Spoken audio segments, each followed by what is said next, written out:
Nikita Mazepin has insisted that he was not given enough support by Haas in a scathing press conference after he was dropped by the American-owned team earlier this month.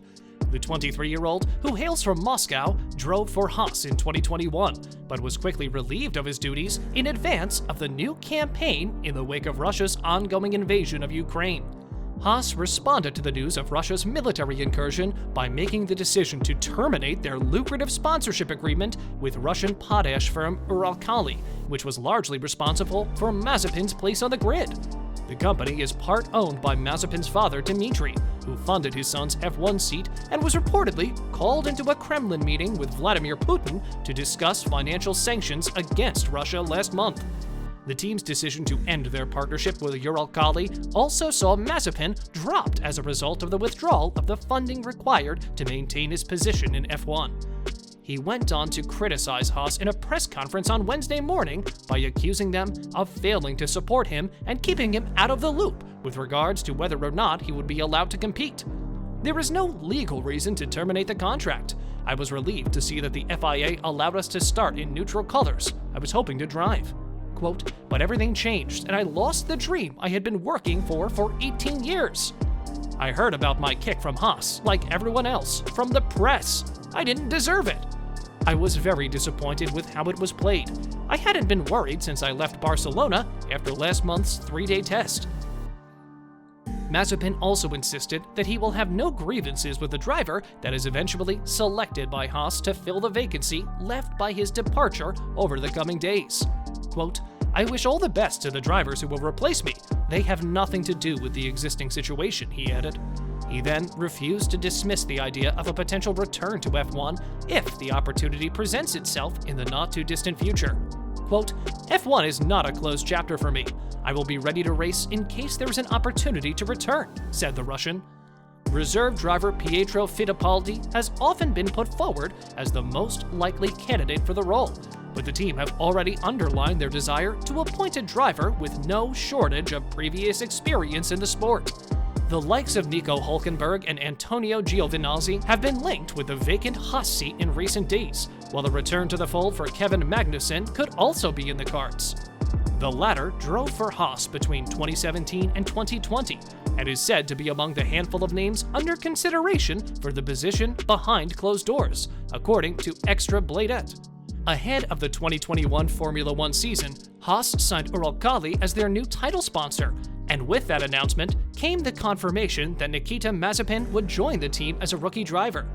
Nikita is the son of Dmitry Mazepin, the CEO of Uralkali. Uralkali holds a controlling stake in Uralkali, and Dmitry wanted his son behind the wheel of one of the two VF21 cars.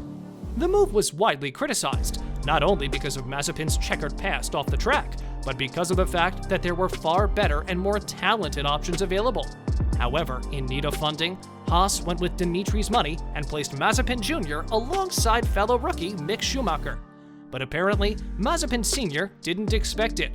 In the fourth season of Formula One Drive to Survive, it was revealed that tensions escalated early in the 2021 season, and Dmitry threatened to pull funding from Haas and leave the sport altogether, believing that his son was given an inferior car.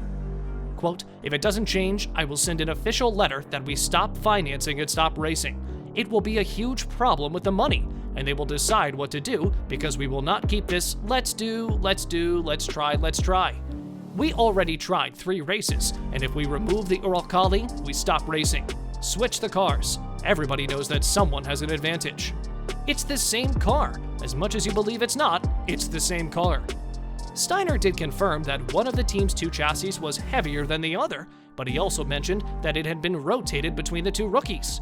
Mazepin did end up receiving a new chassis for the second half of the season, beginning with the Belgian Grand Prix at Circuit des Spa-Francorchamps in late August. He went on to set the fastest lap in the race. The race ended up being nothing but a 2-lap procession behind the safety car, as the full race was unable to be contested due to rain. Mazepin unofficially set the race's fastest lap time during that procession, and it will forever be fitting that he owns the fastest lap in a 2-lap race which took 4 hours to complete. But on a serious note, the chassis change didn't seem to make much of a difference, as Schumacher continued to perform at a higher level than the Russian driver throughout the rest of the year. By the time the season ended, Mazepin had more spins than race starts, 22 versus 21, and he finished in 21st place in the driver standings, despite the fact that only 19 other drivers competed full-time. Mazepin will not compete in the 2022 season, as Haas cut ties with Uralkali over the ongoing Russia-Ukraine conflict and Dmitry's ties to Russian President Vladimir Putin. Nikita's replacement is Kevin Magnussen, ironically, the driver whom Nikita replaced in 2021.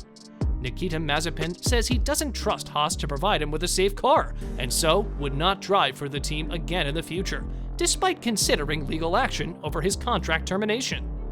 Haas opted to end its deals with title sponsor Uralkali and Mazepin at the weekend in response to Russia's invasion of Ukraine that has led to severe global sanctions being placed on Vladimir Putin's regime. While Mazepin says he will redeploy the Uralkali backing, he receives to a new foundation called We Compete as One for athletes hampered by political developments. He says he still has his eyes set on a Formula One return, but would not do so with Haas. Quote, "I absolutely do not see F1 as a closed chapter for me," Mazepin said. "I'm going to stay in race condition, and I will be ready to take on an opportunity if it comes. And at the moment, I'm only citing F1 and no other categories." Quote, "It's good to keep all legal options available, but I definitely don't want to go back to a place which doesn't want me. And as you know, F1 is a dangerous sport, and you have to rely on and believe in the team you're working with. It's a question of safety, and I think it is fair to say I do not have that trust in them." Although Mazepin insists he had unconditionally agreed to race as a neutral in order to keep his seat, he admitted he hadn't decided if he could sign the required FIA commitment to do so.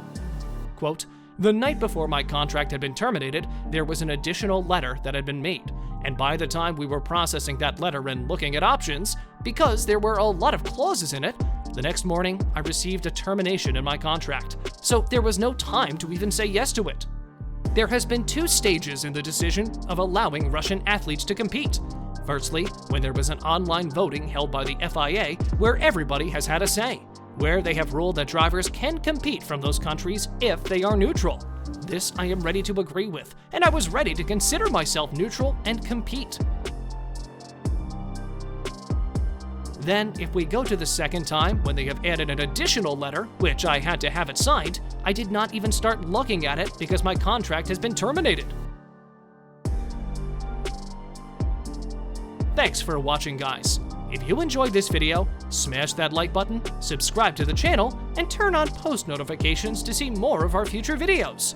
With that said, keep enjoying our videos, and I'll see you in the next video.